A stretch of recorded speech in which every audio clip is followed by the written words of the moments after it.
God bless my brothers and sisters out there. Welcome. Today we're going to be talking about and discussing the Greeks and what the Bible has to say about it. And we'll be bringing up the books of Maccabees 1 and 2 and seeing what they have to say about it as well.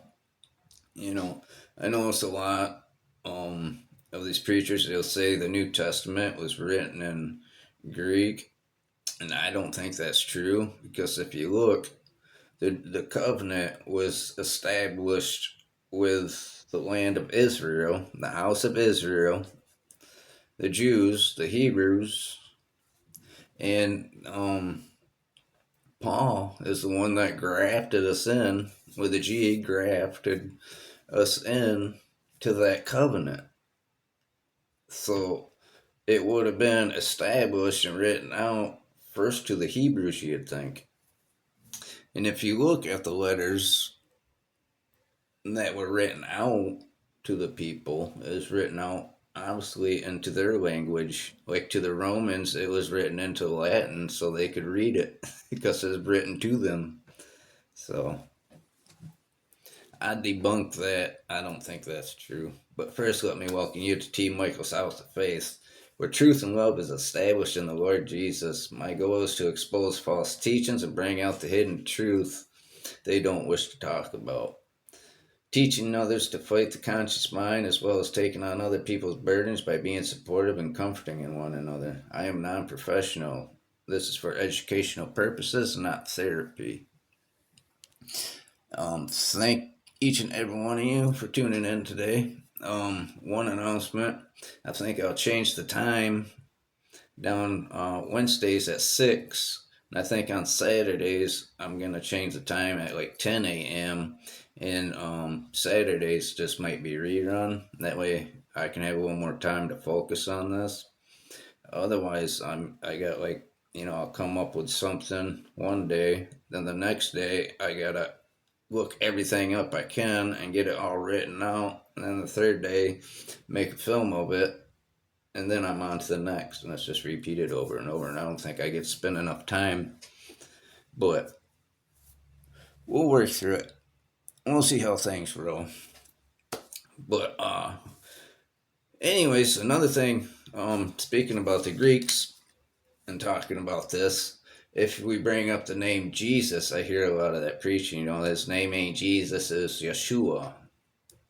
Okay, and what's Jesus? He was Hebrew. He was is a Hebrew name, so that would have been true. But if you look, I wrote these down.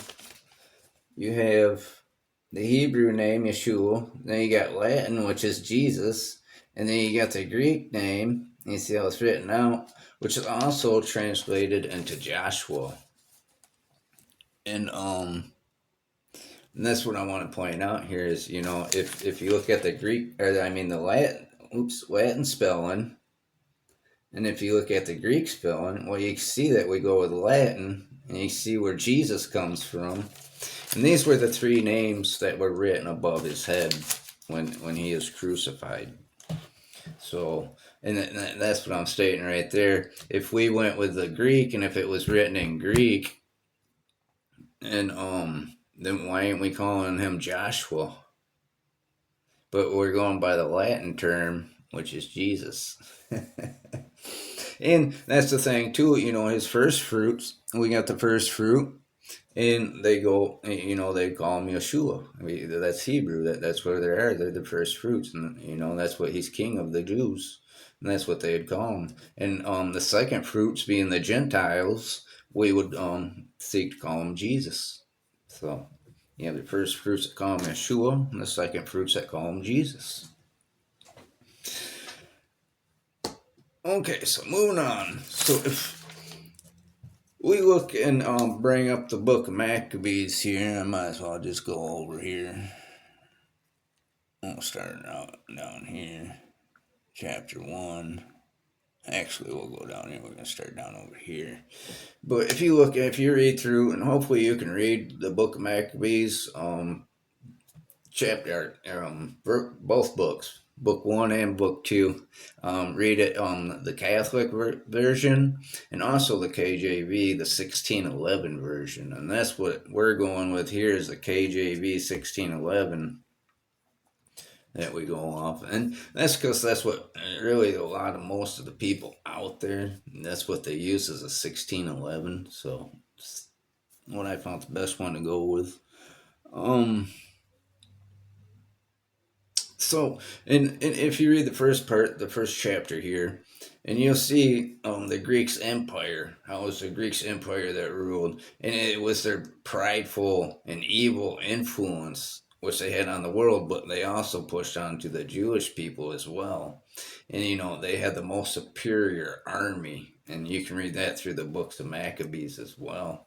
And actually, if we go, let's go to Second Maccabees.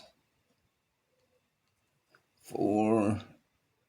If you read the whole chapter of 4, it helps get a better vision of everything. But we'll just skip through here and read some of this here. That the priests had no courage to serve any more at the altar, but despising the temple and the negligent the sacrifices. This is when they the high priest of Israel is the high priest of the Jews.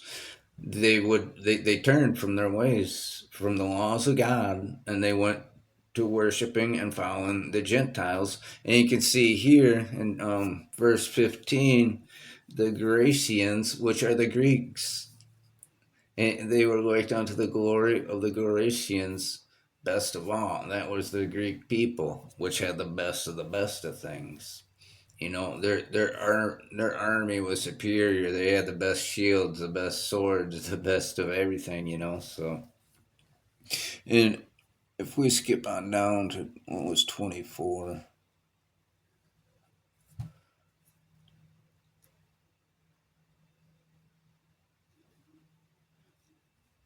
Oh yeah, they were persuaded. That's what I was going to bring up about this. They were persuaded by the Greeks.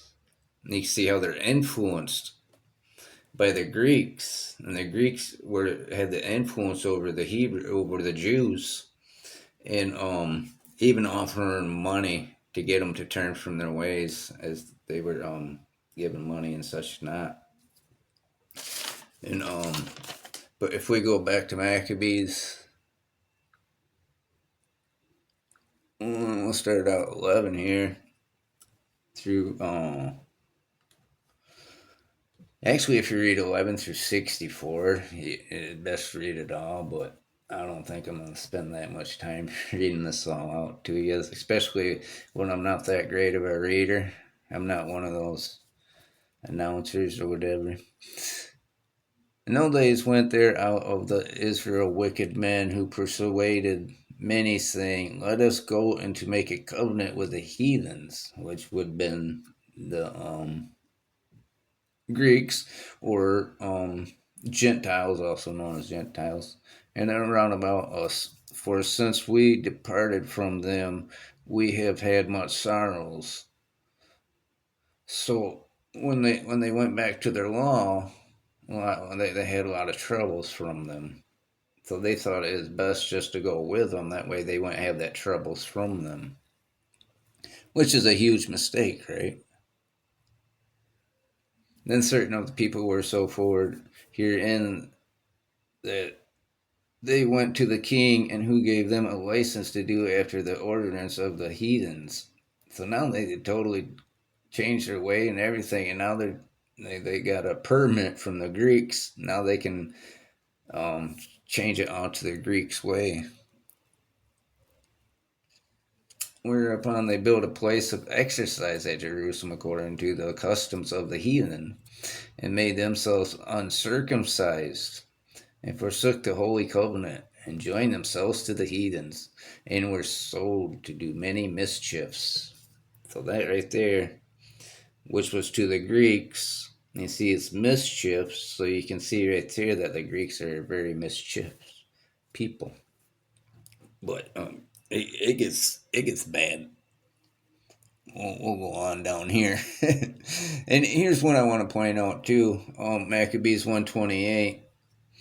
And the land also was moved for the inhabitants thereof, and all the house of Jacob was covered with confession. They were confessing. Baptist John, he's the one that got people to confess by baptizing, confess, and be baptized. And that's oops. I just wanted to point that one out there. And this is where they took the city of David and they built it up and they turned it just into evil and wickedness, doing all sorts of bad things.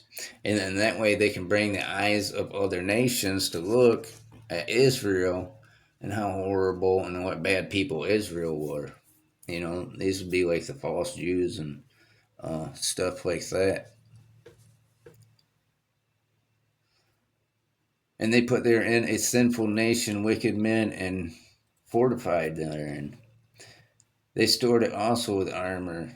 And when they had gathered together the spoils of Jerusalem, they laid them up there, and so they became a sore snare. See, so it's a sore eye to look at. And in a place that lie in a way innocent at the sanctuary and an evil adversary to Israel. So I mean, they were just totally going against the covenant. And of course, and when the Greeks got them to do this, well, now they can turn it around and now they can gossip about it. And they can say, look how evil these men are. Look how bad they are. Yes, many also of the Israelites consented to his religion and sacrificed unto idols and profaned the Sabbath. So obviously these guys were manipulating. They're pretty persuasive. And if they get a lot of people to do this, oh yeah, and in his laws, and this is what it speaks about his laws in 45 here, they're forbidding to do your Jewish customs, which were under the laws of God. So now you're putting the laws of man over the laws of God here. You know, how crazy does that get? And down here in 56, I mean, the first chapter here is just so filled with so much stuff in it. It's just so amazing. And it pretty much tells you, and I'm just highlighting some of the stuff about how evil the Greeks were and how they went after Egypt and overthrew Egypt to overtake Egypt. Then they came back to Israel to stomp on Israel and bring all the walls down of Israel, and it's pretty we'll see here. Let's see this. And when they had rent in pieces the books of the laws, now they destroy and burned all the laws. And if they found anybody with the law or with the laws of God or the testament of God, they were to be put to death. So they're telling them that they can't even preach it anymore. Now, which time according to, this is something too I'm going to point out. And according to the commandment, they put to death certain women that had caused their children to be circumcised because they were against circumcision. Of course, all the laws of God and everything they were against. And they hanged the infants about their necks and rifles of their houses and slew them and had them that had circumcised them. So the women and stuff, they'd take them and throw them out in the streets. And they make a showing when you don't circumcise your children. And what is that? I think Matthew 24:19 maybe. Let's see what that says.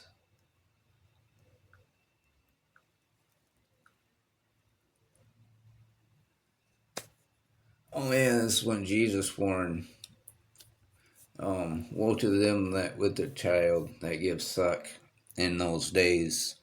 It's gonna be pretty harsh.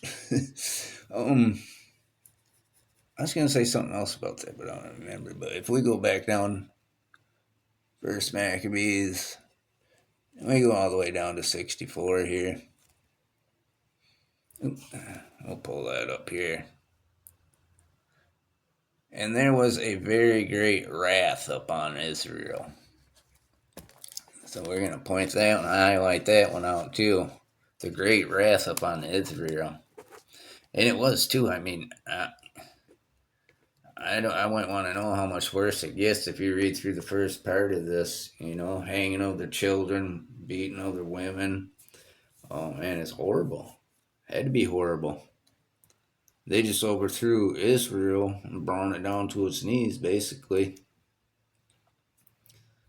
And you know, and there's some too. If we look at what was it, Second Maccabees, chapter 7, I believe.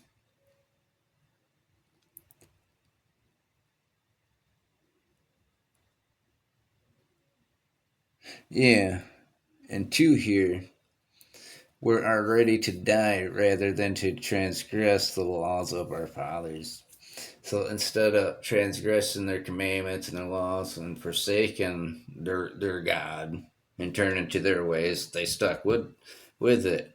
And if you read through the book of Maccabees, it gets horrible that one poor lady, her sons, they were just totally butchered right in front of her too, one by one, and they'd cut out the tongues, cut their tongues out, cut their limbs off, and one of them, when he is still alive, they threw him in a hot pan to burn what little life he had left. Horrible, horrible acts. And this is what the Greeks were doing to him. So, we can get into looking at some scriptures here, which is really neat. Because if we go to the books of Acts, we'll start out with 18. Is it 4 or 9? I think it's 4. Using the Satanists and the Sabbath and persuade the Jews and the Greeks. So he's trying to persuade the Jews and the Greeks that were there. And you know, just like it was the high priest that turned, also Baptist John, you know, he called them vipers. So you can see it's the Greeks and these high priests that are working together. Okay, let's go down to 17. Then all the Greeks took Suthans and the chief rulers of the Saguenus and beat them before the judgment seat. So now you got the Greeks assaulting people before the judgment seat. They're beating these people down. Just like it says in the book of Maccabees, they're evil people. And of course, you know, what I'm showing you here is what the Greeks are like, because we're gonna get into talking about the Romans too, because they flip around, they mirror it. They'll make the Greeks look good and make the Romans look bad, and we're gonna see what the Bible says, and that's what we're doing here is pointing all this out. And let's see, 21.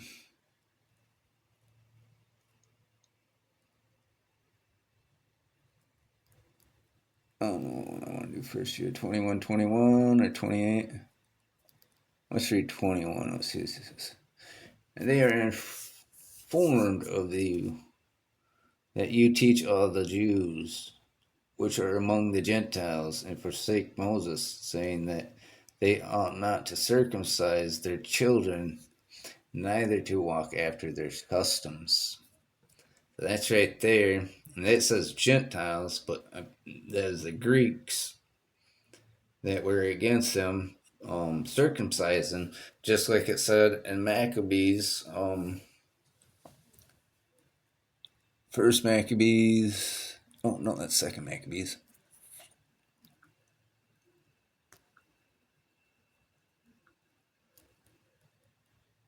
Yeah, 60, verse 60 and 61 here. and you see that they're against them allowing circumcision, which is pretty neat. Because they said Maccabees is a book that was written 160 years before Jesus, and that's a lie. That's not true. And throughout all this, and we'll be working in and out of the book of Maccabees, and you're gonna see a lot of this stuff come out that they hide from us. and okay, let's go back to Acts 21. Go down to 28. Men in Israel, help. This is the man that teaches all men everywhere against the people and the law and the place. The fathers brought Greeks also into the temple that has polluted the holy place. It is okay. It's the Greeks that polluted the holy place, and I don't know if I got it. If we'll get into it, but if you read in the book of Maccabees, it's the Greeks that destroyed the temples. It's the Greeks that got with the Persians and actually came in with it and destroyed the temples. And they used elephants and all sorts of things. It's a really neat battle. And Maccabees, Judas Maccabees was his name. He took 2,000 or 3,000 soldiers down in the plains when they got all these armies of the world to come against them. And you can hear too. It said all the armies of the world, all the horses and elephants and everything, just stomping. They said the whole world shook. And man, that'd been crazy. But yeah, the book of Maccabees is just magnificent. How much that's hidden in there that they lie about because they want to hide it and they want to put things their way and not what's actually written. And that's what we're exposing here. And they they polluted that. They like we said, they went against circumcision, against their laws and all that stuff too as well. And we can also bring up, I guess, if we look at First Maccabees chapter 2, 32. They pursued after them a great number, having outtaken them. They camped against them and made war against them on the Sabbath day. And they said unto them, let that which that have done hereto suffice come forth and do according to the commandment of the king, and you shall live. But they said, we will not come forth, neither will the king's commandments to perform the Sabbath day. So they were trying to actually wanted they were trying to profane the Sabbath day and stuff. But if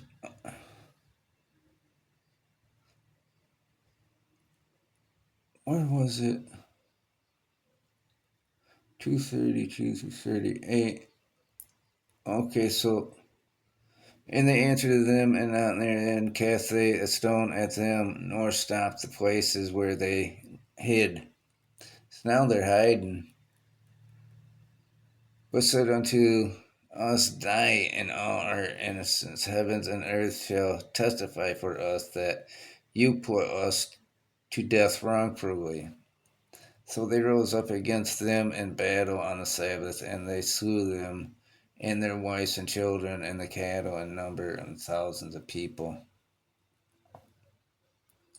And if you go on, if you read into this, and this is where they went, and they hid. And when they hid themselves in caves and then dens and stuff like that. If we go to Second Maccabees, chapter 6.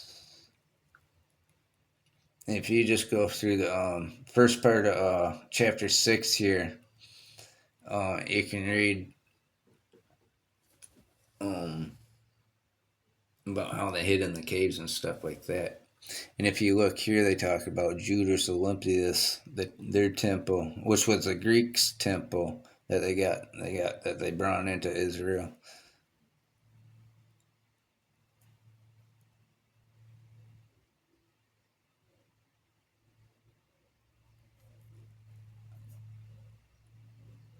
And this here and talks about how it comes the fullness of their sins of the Gentiles come in, and of course that's what the Bible or the first or the Second Testament books talked about is when the fullness of the Gentiles come in, which was the fullness of their sin, their wickedness. But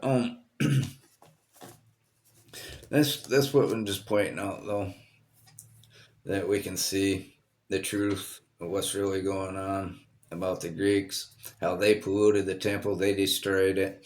And if you really get time, read the book of Maccabees, especially at nighttime before you go to bed or something. You need a book to read or something. You can download this and you can read it at night and just read the whole chapter, one chapter at a time each night, and you'll get yourself through that. And hopefully next week I have the Romans written out and we can learn a little bit about the Romans. And I appreciate you tuning in today. I thank you all for being here. I thank you for subscribing and liking. And I'm praying for y'all out there. Keep the peace out there. Until next time, God bless you all and thank you all.